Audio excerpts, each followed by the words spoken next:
יובל דורון קסטלמן עשה הכל נכון. הוא חתר למגע, רץ בכביש סואן לכיוונם של שני המחבלים שריססו אזרחים בטרמפיאדה ונטרל אותם. הוא אפילו זרק את הנשק שלו, הסיר את המעיל שלבש, התיישב על הרצפה והרים ידיים. אבל כל זה לא עזר לו. רפאל, הוא מת! אתמול בלילה נאלצו בבית החולים לקבוע את מותו. קודם כל מדובר בסיפור מאוד מחריד. מלכד בתוכו את כל הקונפליקטים שיש לנו במדינת ישראל.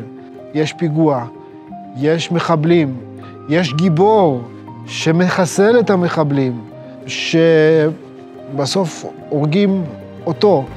אחד מהם צעק לעבר קסטלמן מחבל, ויובל הבין שחייו בסכנה.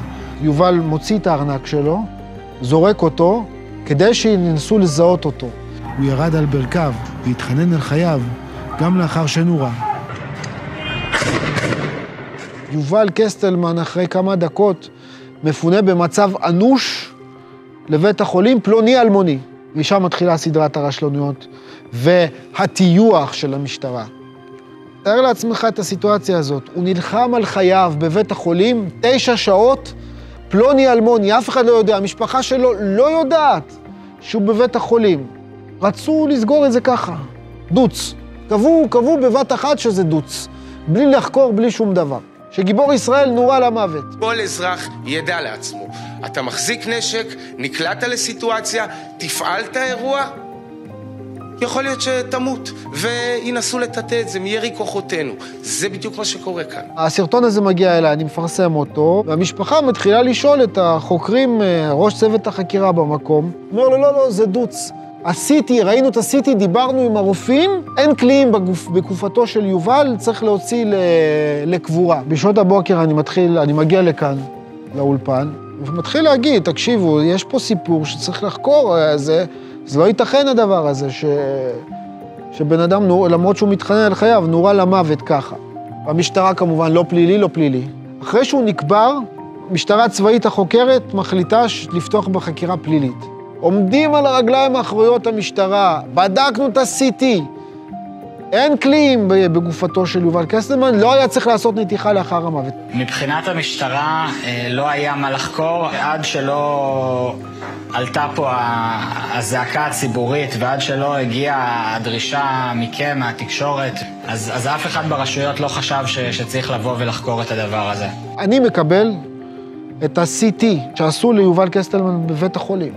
ואני רואה שכתוב שם שחור על גבי לבן, נמצאו שארים, פרגמנטים מתכתיים גדולים בתוך הגופה של יובל קסטלמן. זאת אומרת, יש קליעים בגופתו. אני מפרסם את זה, המשטרה לא מפסיקה לשקר. מוציאה לי תגובה, לא נמצאו קליעים בגופתו. דיברנו עם הרופאים. אחרי שחשפנו את ה-CT, מצ"ח לא הייתה להם ברירה. הם פשוט פנו למשפחה, ביקשו מהם, אין לנו ברירה, אנחנו חייבים להוציא את גופתו.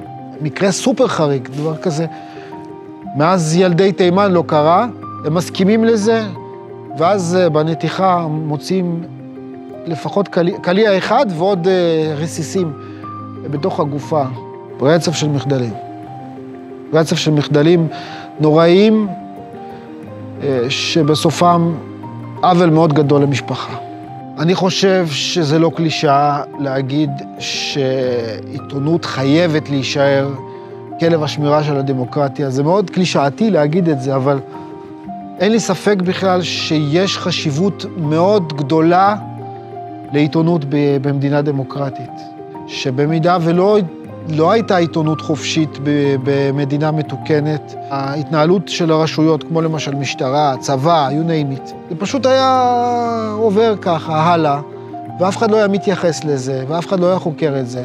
אנחנו צריכים עיתונאים חזקים במדינת ישראל, עיתונאים שחושפים, שחוקרים, שבודקים, שהולכים נגד הזרם. ברמה הערכית, לדעתי, זו אחת המשרות החשובות במדינת ישראל. יוסי, אני רק רוצה להגיד לך, הכבוד הוא לי, שאני יושבת ליד עיתונאי כמוך. הכבוד הוא לי שאתה הקולגה שלי, והכבוד שלנו כולנו בחדשות 13, שמה שמתווה אותך זו האמת וחקר האמת, ותודה לך על זה. תודה רבה, לוסי.